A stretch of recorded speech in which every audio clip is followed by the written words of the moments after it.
Apparemment, tous nos économistes d'avant étaient puritains, avaient des origines puritaines et pensaient qu'ils étaient contre la masturbation. Alors maintenant, on a des chercheurs qui travaillent à l'Université de la Colombie en sciences politiques pour nous dire comment Facebook et les réseaux sociaux et toute cette nouvelle ère digitale qu'on a créée pourraient nous apporter des nouveaux puritains des lois et du temps. Alors, je ne sais pas si ce sera bien, mais dans tous les cas, un tonnerre d'applaudissements pour Charline Biondi.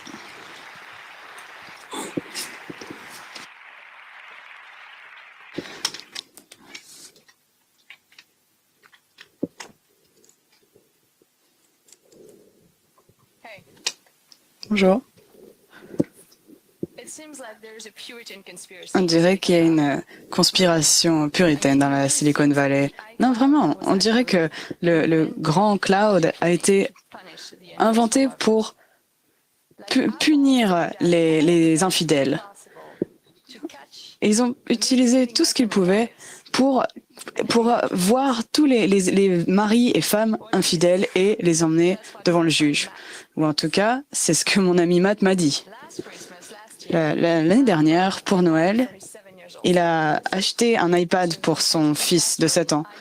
Il a rentré son mot de passe sur iTunes pour que l'enfant puisse télécharger tous les jeux qu'il voulait. Et le lendemain matin, l'enfant est allé dans le salon où Matt et sa femme étaient. Il avait l'iPad dans la main et il a dit « Papa, c'est qui Jessica ?» Et avant que Matt puisse faire quoi que ce soit, sa femme l'a vu et a regardé tous les messages que Matt avait envoyés à Jessica sur son iPhone. Et il les voyait sur son iPad. C'était la magie comme ça. Alors, maintenant, Matt, c'est même pas la peine de le dire, il est plus marié. Alors, cette histoire, ça m'a fait supprimer mon compte avec iCloud tout de suite.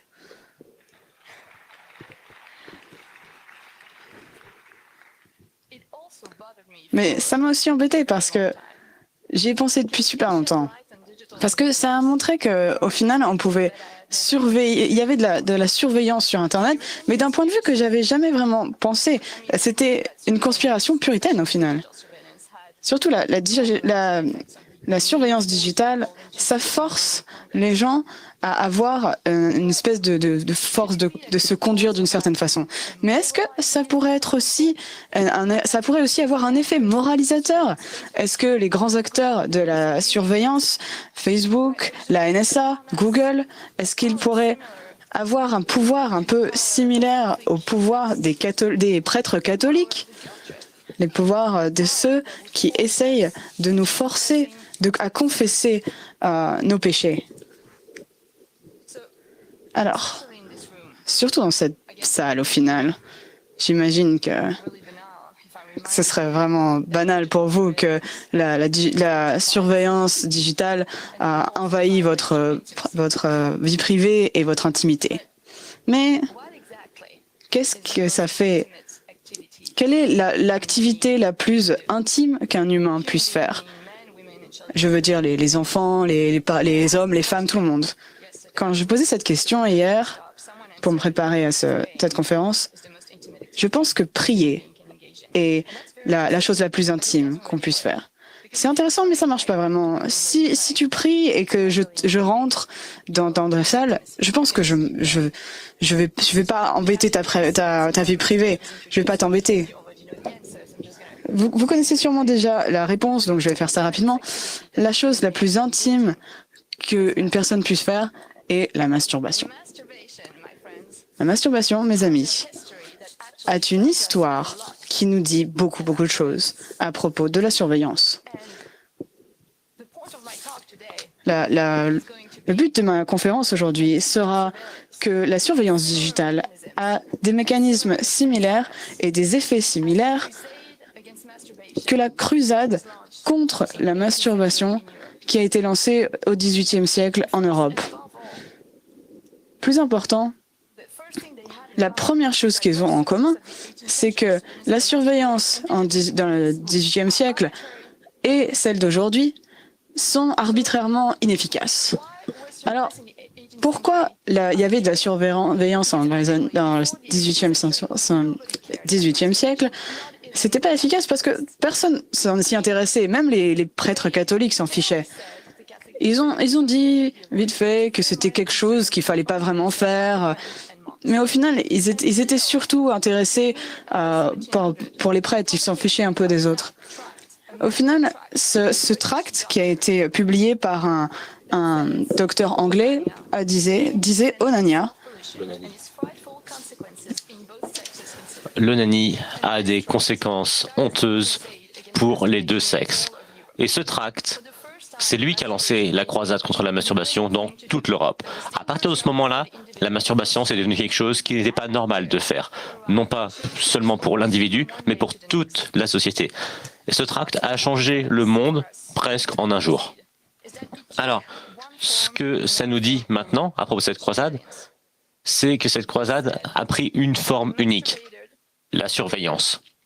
Ce que ça disait, c'est que les masturbateurs devraient être surveillés, qu'ils devraient être surveillés constamment, jusqu'à ce que leurs mauvaises habitudes soient supprimées et qu'ils retournent à un comportement normal, c'est-à-dire de ne pas se masturber. Donc, en structure, et non pas, et peut-être pas en technologie,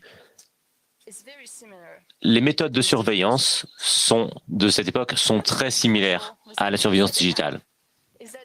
Et le point le plus important de cette ressemblance, c'est que ces surveillances sont multipolaires. Alors on sait pourquoi la surveillance aujourd'hui est multipolaire, parce qu'on a d'un côté la surveillance d'État, de l'autre la surveillance par les entreprises, par les GAFA ou par les entreprises de télécommunications, et on a un troisième pôle aujourd'hui qui est nous-mêmes, parce que nous-mêmes on participe, qu'on le veuille ou non, en donnant nos données.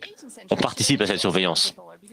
Et la surveillance de cette époque était aussi multipolaire, parce que les gens étaient surveillés par les prêtres, par les docteurs et par leurs familles. Alors commençons par parler des docteurs. Comme j'ai dit, c'est eux qui ont commencé la croisade contre la masturbation. Après ce tract sur l'onanie que je vous ai montré, beaucoup d'autres docteurs en Europe, et en particulier en France et en Allemagne, se sont mis à publier des traités de médecine qui expliquaient que la masturbation n'était pas seulement une maladie, c'était aussi la cause, l'origine, ou comme on dit en médecine, l'étiologie de toutes les maladies qui existaient. Toutes les maladies qui existaient pouvaient être provoquées par la masturbation. Alors, si vous vous masturbiez, comme disaient les docteurs, vous alliez être malade, votre corps allait dégénérer et vous alliez finir par mourir dans une souffrance horrible. Votre peau allait se... Alors, sur ces images, ça montre tout à fait les effets à long terme de la masturbation. Vous pouvez voir que quelqu'un de 16 ans en haut à gauche qui se masturbe, on dirait que c'est un dégénéré, il a l'air complètement idiot. Et basiquement, en gros, pour les docteurs à l'époque, empêcher la masturbation, c'était une question de vie ou de mort. Les masturbateurs devaient être surveillés pour leur propre bien, pour leur propre sécurité, pour leur propre sûreté. Et ces docteurs, ils ont convaincu les parents, les familles, qu'il fallait mettre en place au sein même des maisons un système de surveillance extrêmement invasif pour s'assurer que les enfants, les adolescents et les jeunes adultes n'allaient pas se toucher la nuit. Donc, ce guide a été publié pour le bonhomme de famille. Ça a été publié par un docteur français, Jean-Baptiste de Bourges. Et le titre dit « Le mémento du père de famille et de l'éducateur de l'enfance ou les conseils intimes sur les dangers de la masturbation ». Et il y a un sous-titre en bas de la page qui dit « La masturbation fatigue, irrite, bastardie, embastardie », quoi que ça veut dire, ça euthanasie et ça tue. Alors, les docteurs disaient qu'il fallait utiliser des corsets comme cela, avec les parties génitales qui étaient enfermées dans du métal. Et il disait, vous devriez porter ça pendant une semaine et l'enlever une seule fois pour le nettoyer. Il disait aussi qu'il fallait utiliser des croix, attacher les enfants à des croix dans leur lit pour s'assurer qu'ils ne puissent pas toucher leur propre corps. Et les hanches étaient aussi entravées pour s'assurer qu'on ne puisse pas écarter les jambes. Donc ça montre qu'il y avait des technologies très inventives, très novatrices. Par exemple, une ficelle qui attachait la main de l'enfant avec une petite cloche dessus à la main des parents pour que si l'enfant bouge sa main pendant la nuit, ça réveille d'autres gens dans la maison. Donc, globalement, ce qui se passait dans les maisons en Europe au XVIIIe siècle, c'était une culture de la surveillance où tout le monde utilisait des systèmes pour surveiller tout le monde. Les enfants se surveillaient les uns les autres, les parents utilisaient ces systèmes pour surveiller les enfants. Alors, qu'est-ce qu'on peut dire des prêtres? Alors moi, ça m'a surpris que ce ne soit pas les prêtres qui aient lancé cette croisade contre la masturbation. Mais ils avaient quand même un rôle crucial dans cette croisade. D'ailleurs, au XVIIIe siècle, l'Église catholique avait complètement reformulé sa compréhension du péché de chair.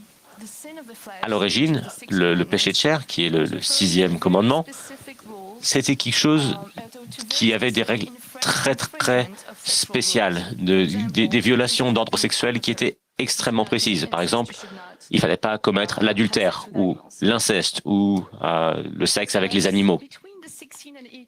Mais entre le XVIe et le XVIIIe siècle, après la réforme du catholicisme, les prêtres se sont mis à être de plus en plus intéressés par le corps en lui-même. Donc, c'était plus tellement à propos des actes que vous commettiez, si vous forniquiez ou couchiez avec des animaux, mais à propos des sensations que vous auriez pu avoir même si vous n'aviez pas commis la moindre faute. Donc, pour vous donner un exemple, les prêtres demandaient se demandaient comment est-ce que les jeunes femmes doivent mordre une pomme ou une poire. Est-ce que cette morsure n'était pas trop sensuelle, trop langoureuse? Est-ce que cette morsure ne lui aurait pas donné un plaisir un petit peu érotique qu'elle ne devrait pas avoir le droit de ressentir? Donc là, on voit que c'était plus du tout à propos du sexe. C'était à propos de l'auto-éroticisme. C'est à propos du corps en tant que source de plaisir infini, source de désir infini. Et donc, comme on peut dire, en vrai, c'était vraiment à propos de la masturbation.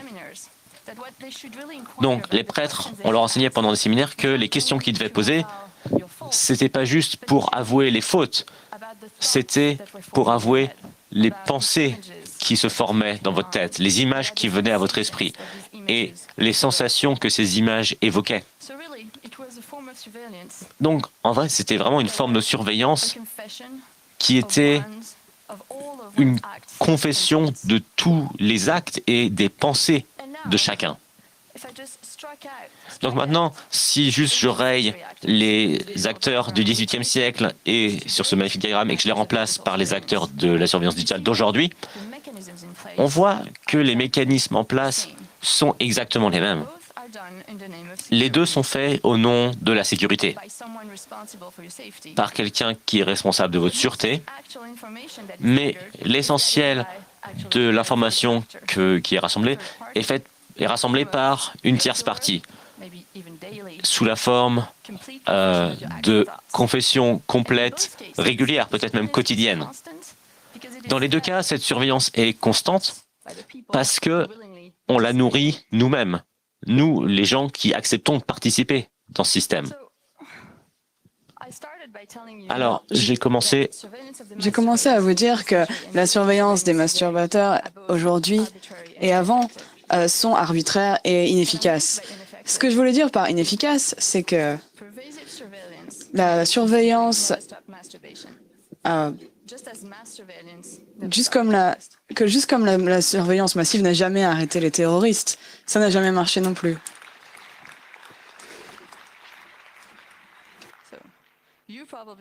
Vous avez sûrement plus d'informations sur la surveillance massive que moi, parce que les miennes datent de 2012.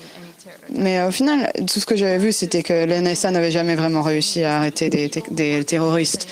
Ma question, c'est est-ce que les gens à la NSA pensent vraiment que ça marche, leur programme? Parce que ce qui est sûr, c'est que au XVIIIe siècle, ce qu'on a pu voir, c'est qu'ils savaient, en fait, au final, que ça marchait pas. Ils le savaient. Ils l'ont même admis. Dans certains traités, ils ont écrit que, au final, toutes leurs mesures qu'ils avaient prises étaient efficaces. La seule solution radicale était d'exiler les femmes et de torturer les hommes en ajoutant de la levure dans leurs testicules. Donc bon, ils se sont dit que c'était pas une bonne solution et que c'était pas réaliste comme solution. Et pourtant, même s'ils savaient que ce qu'ils faisaient, c'était complètement inefficace et ça ne marchait pas, ils ont continué à jouer le jeu. Ils ont continué à faire cette croisade contre la masturbation. Et la question, c'est pourquoi? Alors, il y a une réponse très très simple. C'est parce qu'ils arrivaient à faire de l'argent grâce à ces nouveaux patients. C'est le patient atteint de la maladie de la masturbation. Mais bon, c'est pas que ça. Ils faisaient aussi, ils appliquaient aussi la nouvelle économie d'intrusion. Ils agissaient juste comme des gens qui sifflaient comme le premier signe du capitalisme. Le XVIIIe siècle, en fait, c'était aussi là où le libéralisme capitaliste est né. Et avec le corps humain, on utilisait comme un outil de performance et de productivité. Et Thomas Lacker, qui est un philosophe américain, va encore plus loin avec cette idée. Et il dit, la raison pour laquelle la masturbation est devenue un si gros problème au XVIIIe siècle, c'est parce que ça contradisait les principes de la liberté économique, qui était que les vices privés se transformaient en vertu si ça s'était échangé avec les autres. Et donc, par définition, la masturbation, c'est l'activité humaine qui exclut l'autre, ou qui exclut le commerce avec les autres. Donc, ça a du sens dans ce concept. Et donc, ce principe libéral, donc la vertu de l'échange, s'applique toujours aujourd'hui. Ça s'applique aujourd'hui encore plus qu'avant, d'ailleurs. Parce qu'en fait, c'est au cœur de la surveillance digitale. Parce qu'on a tellement l'habitude de l'économie libérale qu'on s'en rend même plus compte. Mais au final, la rationalité de cette économie est sur toutes les facettes de notre vie. La surveillance digitale marche que parce que notre propre vie privée et tout ce qui est surveillé est quelque chose qu'on a accepté comme étant quelque chose qui nous aide. C'est une commodité pour nous. Et pourtant, même s'il y a beaucoup de similarités entre le XVIIIe siècle et aujourd'hui, et les surveillances de ces masturbateurs de l'époque et la surveillance massive aujourd'hui, il y a une différence cruciale. Au XVIIIe siècle, les docteurs et les prêtres étaient d'accord que si on pouvait soigner ça, il fallait qu'ils se confessent, les gens. Ils étaient d'accord sur ça. Ils devaient confesser aux docteurs et aux prêtres ou aux deux. Mais au final, la confession, c'était surtout ça pour se sentir mieux par rapport à ça. Ça forçait la personne à réfléchir sur ça et avoir une relation avec elle-même, de développer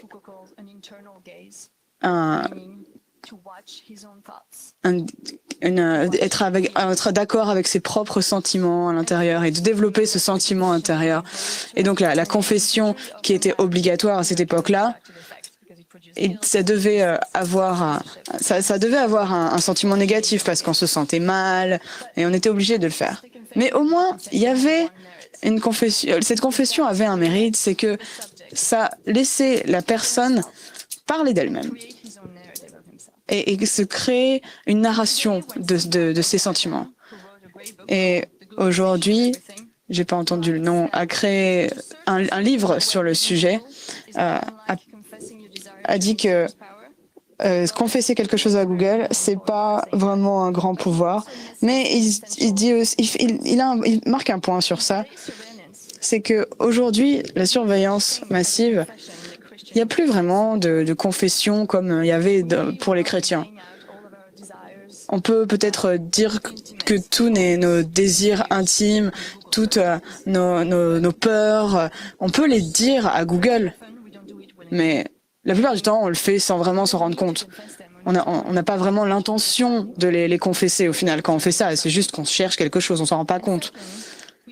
Et puis, deuxièmement, on se réfléchit pas à soi-même, on réfléchit pas à qui on est quand on fait ça. Et la plupart d'entre nous, on se rend même pas compte que quand on fait ça, quand on écrit sur Google, on se rend pas compte qu'il y a un pouvoir mystérieux qui va écouter nos confessions. Donc Google a un pouvoir similaire et même une connaissance encore meilleure que ces prêtres du XVIIIe siècle. Mais nous, les sujets de tout ça, on a abandonné ce sentiment de réflexion intérieure. C'est cette relation qu'on a avec nous-mêmes qui venait avec ces confessions qu'on faisait, on les a plus en fait. Donc ma conclusion aujourd'hui, je voudrais vous suggérer pourquoi cette comparaison avec les croisades des masturbateurs était très importante et n'est pas juste quelque chose de drôle et dont on se moque. J'ai toujours pensé que ce qui est vraiment important avec la surveillance n'est pas juste cibler la surveillance, mais aussi récupérer des données en masse. Ce qui est vraiment en danger avec ça, c'est soi-même. Cette petite boîte noire qu'on a à l'intérieur et cette chose dont les humanistes croyaient en, elle devrait être protégée, elle devrait sanctifier. C'est à l'intérieur de nous, et c'est ça qui est à l'intérieur de nous, qui fait de nous des êtres humains. Et c'est ça qui est vraiment en danger avec la surveillance massive. Et c'est ça dont on devrait faire attention. Mais le problème, c'est que la difficulté, c'est que c'est vraiment très difficile de parler de cet argument. Même quand j'en parle à des philosophes, ils utilisent beaucoup de références sur la surveillance, sur le fait que ça change la relation qu'on a avec nous-mêmes. Bien sûr, il y en a qui sont d'accord avec moi. Mais au final, personne ne sait vraiment ce qu'on est nous-mêmes. Qu'est-ce que c'est soi-même? Personne ne va être touché quand je vais dire des choses comme ça. Personne ne va avoir une réaction forte à l'intérieur. Mais de notre façon, quand on parle de la masturbation, la réaction est forte et immédiate. Même si on ne sait pas qu'est-ce qu'on est, nous, à l'intérieur, l'idée d'être vu quand on se masturbe, pour nous, juste l'idée de la masturbation elle-même nous fait très peur, directement.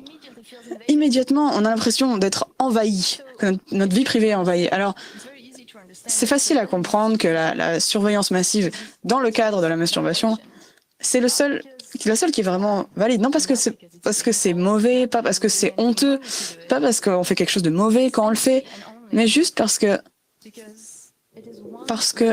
c'est un petit morceau de cette toute petite boîte noire à l'intérieur de nous. Merci.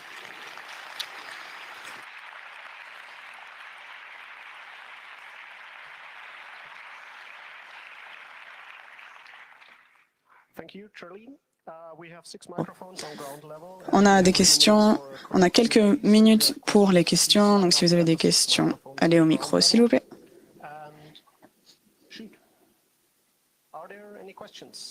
Pas de questions? Oui, une question. Merci pour la conférence. Je voudrais faire une petite introduction. Alors, on a beaucoup de choses. S'il vous plaît, la question plus courte, s'il vous plaît. Dans ma langue, on a masturbator, c'est quelque chose qui est une insulte dans ma langue. Alors, je voulais vous demander, dans les dans les croisades, dans quelle région géographique c'était? Et est-ce qu'il y a une relation avec le temps quand ces périodes-là, ces périodes de confession, est-ce que les confessions étaient déjà une structure mise en place ou est-ce que ça a été adapté plus tard avec les croisades? Alors, les croisades n'ont pas commencé dans les pays catholiques au final, ça ont commencé avec les régions protestantes. Ça a commencé en Angleterre et puis ensuite en Allemagne. Puis ensuite ça a bougé en France, qui était surtout catholique à ce moment-là.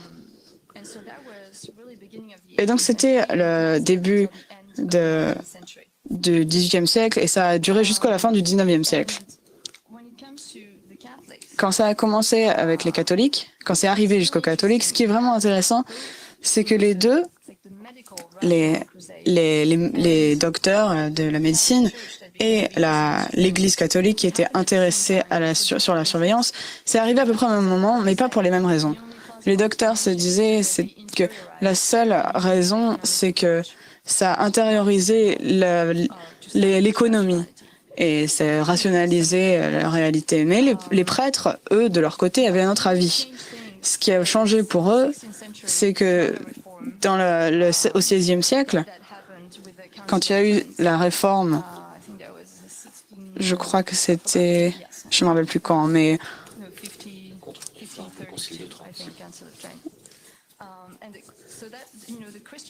l'Église catholique a dû se réinventer après cette réforme des protestants. Et donc les prêtres se sont réunis et ils ont décidé de nouvelles façons d'exercer leur propre religion.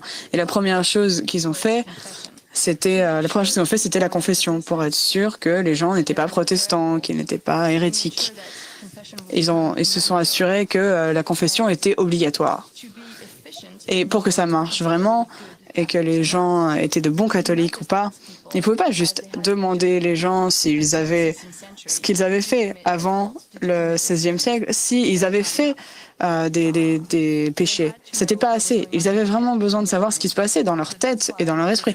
Et c'est pour ça qu'ils ont transformé la confession en pas juste dire ce qu'on a fait, mais vraiment parler de soi-même dans votre entièreté, de vraiment se représenter soi-même et de vraiment se refléter sur la vie entière. Et pas forcément des choses qui étaient des péchés, vraiment s'analyser en entier. Et c'est le début, au final, de la psychanalyse. Merci.